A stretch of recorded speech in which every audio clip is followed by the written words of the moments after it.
What truly limits an operational amplifier's performance, especially when handling fast-changing signals? It is often more complex than just its frequency response. The slew rate and bandwidth of an operational amplifier are fundamentally distinct yet interconnected parameters that collectively define its dynamic performance.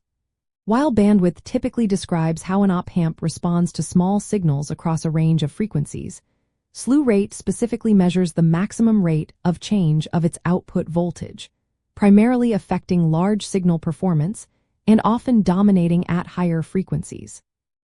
They are related because insufficient slew rate can effectively limit the achievable bandwidth for large signals, even if the small signal bandwidth is theoretically higher. This relationship stems from the internal architecture of the operational amplifier, particularly the compensation capacitor within its feedback loop. This capacitor is crucial for ensuring stability by preventing oscillations, but it also introduces a constraint. To charge and discharge this capacitor, an internal current must flow. The slew rate is ultimately limited by the maximum available current that can charge or discharge this internal compensation capacitor. If the input signal demands an output change faster than this maximum current can support, the op-amp will enter slew rate limiting. This means the output cannot keep up with the input, distorting the signal, regardless of what the small signal bandwidth suggests. For practical circuit design, understanding this distinction is crucial. When selecting an operational amplifier, always consider both its unity gain bandwidth and its slew rate. If your application involves large voltage swings or high frequencies, calculate the required slew rate using the peak output voltage and the maximum frequency of your signal. A common guideline is to ensure the slew rate is greater than 2 times pi times the maximum frequency times the peak output voltage.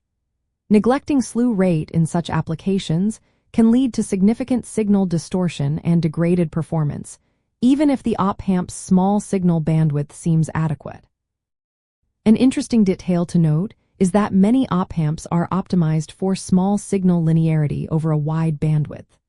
However, this often comes at the cost of slew rate, as increasing the available internal currents for faster slewing also increases power consumption and can make stability harder to achieve.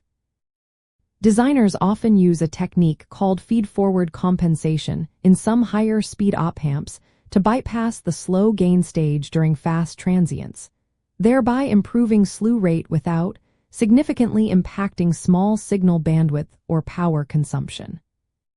Ultimately, recognizing the separate roles of slew rate and bandwidth allows you to confidently predict and optimize an operational amplifier's behavior. By considering both how the op-amp responds to small, fast changes and its ability to track large, rapid voltage swings, you can ensure your circuit maintains signal integrity across all operating conditions, delivering precise and undistorted outputs for your applications.